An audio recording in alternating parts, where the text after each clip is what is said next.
After not having been into my university for nearly a year at that point, I was starting to get used to living with my parents again, and had been enjoying it quite a bit. One night, my sister and I were browsing the TV channels at around 1 in the morning, and stumbled across the Sci-Fi Channel, and watched San Andreas MegaQuake, a sequel to the Oscar-nominated film San Andreas Quake. This is quite possibly the single most hilarious bad film I've ever watched, at least the first time, because it gets significantly worse the more you watch it. So many things were wrong with this film that I had 3 pages of one-line, small, condensed notes to make this script with. I also watched the first film before this review, and it's a better film, but not as funny to laugh at. It's just that the acting, direction, props, cinematography and continuity were better than this film. So without further ado, let's get into this. Actually, with some more ado, just before we get into this, I cannot physically cover everything in this film, otherwise it would be the longest video in the history of my channel. So the film starts with this woman talking to Dick here. She starts flirting with him and then boom! Earthquake, title card, no messing around. We then get into a really stupid scene where everyone spouts out some scientific mumbo jumbo so they can establish that because of the earthquakes, the whole of California west of the San Andreas Fault could fall into the sea. Bearing in mind that the earthquake in the previous installment was a 12.7 on the Richter scale, scientists say that a 10 might be able to shake the ground for an hour and cause a tsunami to hit while still shaking. A 12 cannot physically happen because it would be 100 times more powerful than a 10. The Earth would become a cosmic bouncy ball at that point. I bring this up because a MegaQuake is implied to be bigger, and with that, my brain cells have gone to war with this movie. After that, we find out that this man who works in California has a divorced wife and a daughter who he is desperate to save from the danger in California. This story is ringing a very specific bell. And I've got to say, in all honesty, it's the biggest piece of dog shit. Yeah, the guy with the daughter then gets told to call said wife, where he says the immortal line, "If we don't do something, these earthquakes are going to get bigger and bigger until the second big one hits. A megaquake." And this emotionless piece of cardboard says, "That's correct." Smug prick. Okay, Jan, I'll do it. Do it. Enable your location on your mobile phone and I'll forward it to the proper channels. I knew the government was tracking my phone. They track everyone. Hey everybody, I found one! The government actually found someone we're looking for! Yeah, baby, yeah! Then there is this very, very stupid helicopter scene. And this is where we see a big issue with this film. Besides the major issues we already mentioned, like just now, where they just establish shit that they then force out the window like Hans Gruber in Die Hard. In this scene, Debbie asks what this lever does, making you think, this might be important later, but it's not. It's about as important as you at home. Yes, you watching this video. In the grand scheme of this universe, it never gets brought up again and has no purpose. Just like you won't after you die. On a side note, please, if you could all remember to like and subscribe, that'd be great, trying to hit 1,000 subscribers as soon as possible.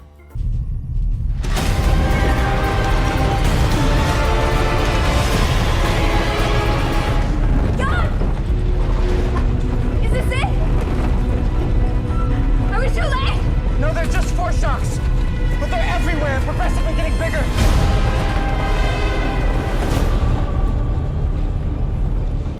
Great earthquake, especially considering hardly anything in the feckin' room is moving apart from this stuff immediately in the focus of the shot. We then get this. Dramatic telephone shot.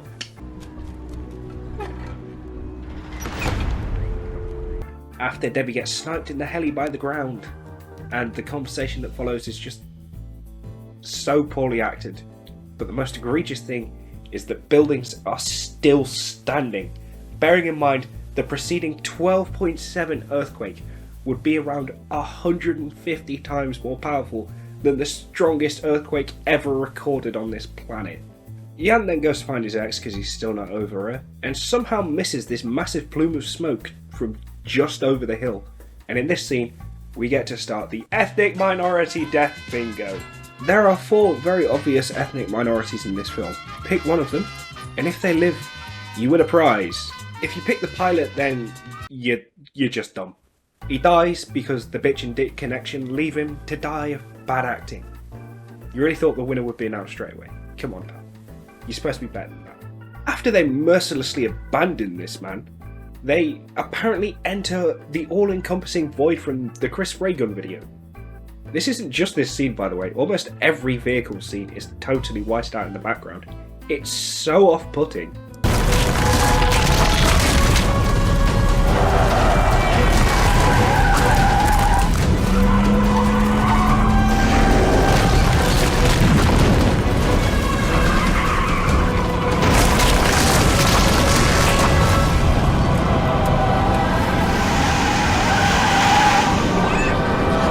I love the graphical capabilities of the PS2 as well, but I don't think I'd include it in my movie, if I'm honest. I guess not.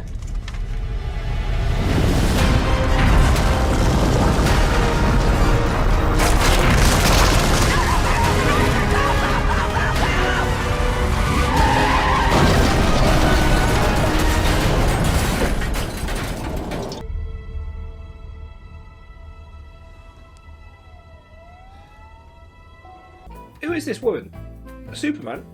She's been in a bad-looking helicopter crash and has been knocked out by a slight jolt. She cannot be okay.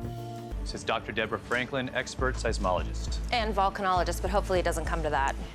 That's a surprise tool that can help us later. Have the foreshocks gotten any stronger? We felt a couple on the way over. They're 5.5, so growing, but at a steady rate. 5.5s wouldn't trouble these buildings or do what we just saw.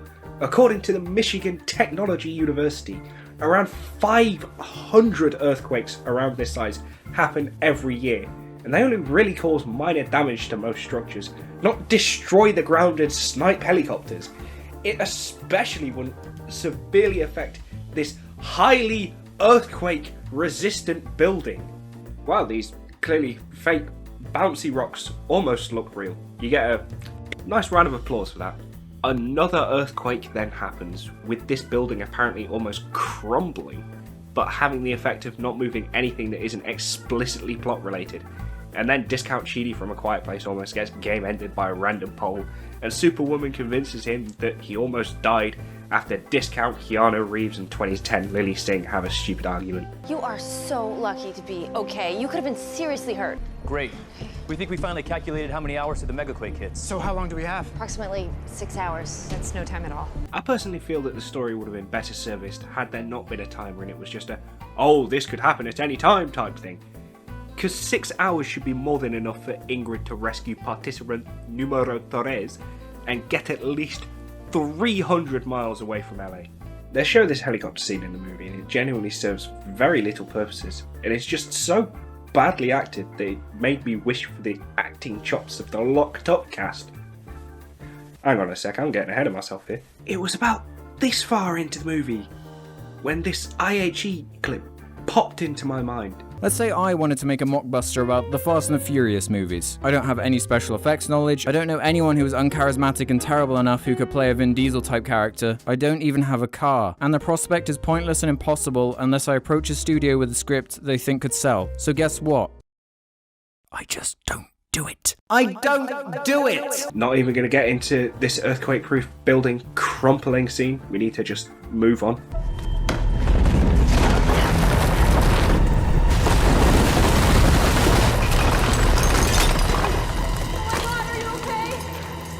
No, they're dead. There should be a meat paste at this point, not just having some styrofoam rocks crash onto their head and nowhere else in this building. The building is even more gone. They should be even thinner now. The building doesn't exist anymore. Neither should they.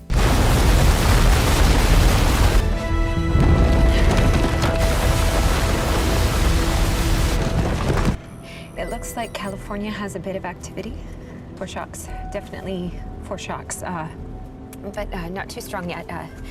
They are 5.0s because they're further down the fault than our 6.5s. So this building in the previous scene survived the 12.7 of the last quake, but succumbed to an earthquake of 5.0. That's, no joke, over 50 million times less powerful, for fuck's sake. hell? You feel that, Chai? Yeah, I sure did, sir. I'll be. Colonel Lochner, it's a pleasure to see you again, sir. I'm Dr. Deborah Franklin. You have the bastardized version of my invention under that tarp. Nice to meet you, Dr. Franklin. So a crack forms and B-Tech GD dies. From boredom of being in this shit film, I presume. The fall doesn't kill him, because he still talks, but then dies? So I'm presuming he saw his character was supposed to live when he was reading through the rest of the script, and decided to get out of this as quickly as possible. So, down to the final two in Minority Death Bingo. It's the battle of the sexes as one woman and one man remain. Will it be Scaredy Sadie or Chubby Chai? Find out later on in this video. So they get where they need to be without any more drama, probably because there were no spare ethnic minorities to kill off at this point, and the machine is broken because tension. It gets fixed, and there was clearly no direction given for what to do when the weapon was fired anyway, because they all do different things. But there is an ingenious plot twist, as they didn't stop the quake, just sent it to a different place. Even M. Night, at his worst, wouldn't pull out a twist this crap. What if we made a volcano from the tar pits? Make a volcano? In the very technical sense, you are correct, as in a volcano is an opening in the Earth's crust which lava, volcanic ash and gases escape. But the implication is not what actually transpires. I also need to let you see this fight because it's so hilarious and it's so pointless, because the Colonel later, in the same scene, admits it's not a problem. Aren't you Marines combat engineers? Yes, we are. Could they use an explosive device to raise the magma? Do you seriously think we're gonna be able to access enough explosives to create a volcano with one simple phone call, do you? There's protocol. There's a hierarchy. Well, I'd hope they showed some leniency. Well, I'd like to see you tone it down, civilian. We're on the same team here. Why don't you back off, woman? You don't think I've seen the letters? Your emails and every interview you've damn well done? Now, I don't know how much further up I can go with command to help you, so back off me. John, this is something you can do, correct? Affirmative, sir. No problem. We need a medium-duty crane. Let me get this right. You want to bring a crane to an earthquake zone?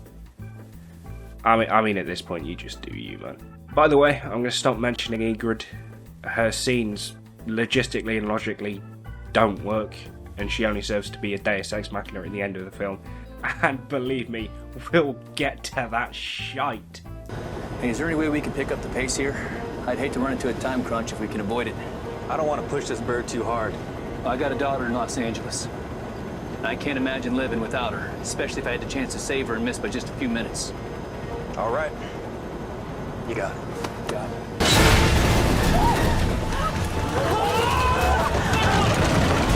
I told you we should speed things up!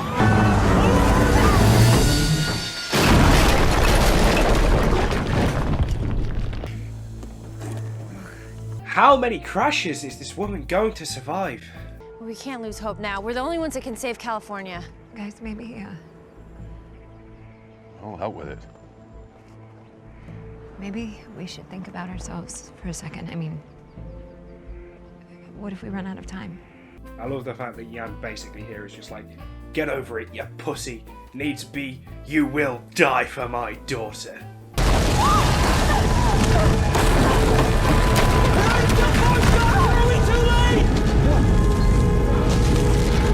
Alright, let's go check on those pits.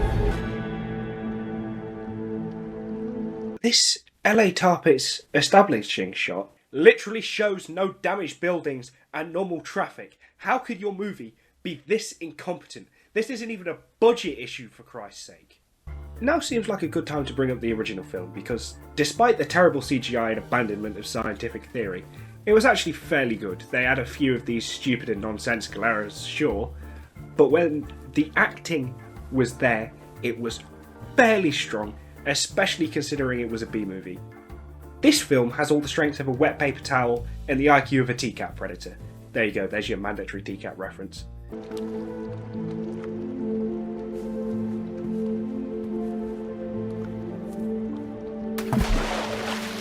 Yeah, that's very clearly water and not tar, probably to do with the fact that the actual tar pits are like a museum and you can't get that close to the tar without going over fences.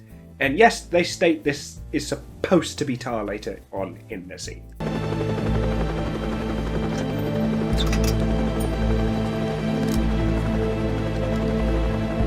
Glad to know these people have their priorities straight, you know, painting the bomb whilst millions could be about to die horrifically in a natural disaster.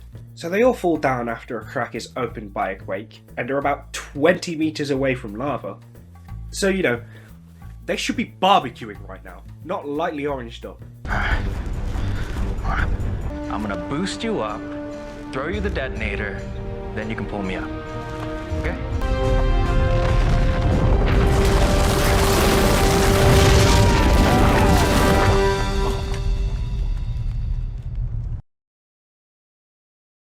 Ethnic minority death number 3.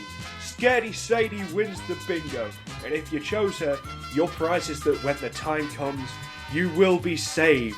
We would like to apologise. We will return you to your regularly scheduled programming presently. What are we supposed to do now? We will wait and we see if the bomb drops into the lava and does the job. We can't leave this to chance. What the hell are you doing, Jan? Doing what I have to do.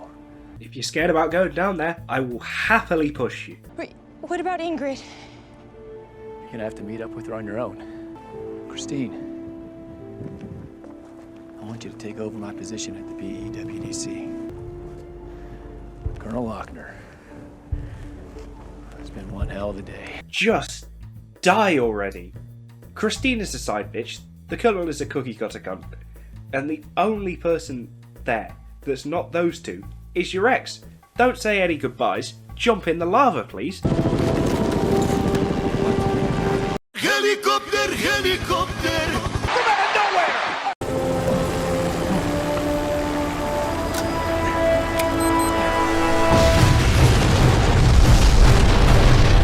nowhere! Looks like it's actually working.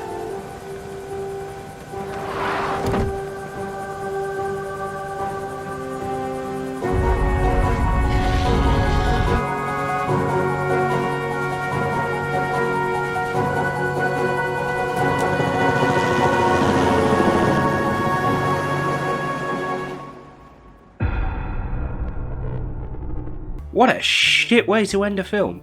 Overall, the movie is clearly a 10 out of 10 masterpiece, and I cannot wait to see it win all the Oscars. So, as I mentioned before, I watched the prequel to this, and I also watched the 10 most popular asylum films on IMDb at the time, and plan to do a video on it. Let me know if you think that'd be a good idea. So, without further ado, I have been me, thank you all for watching, and I will see you all later, hopefully. Bye.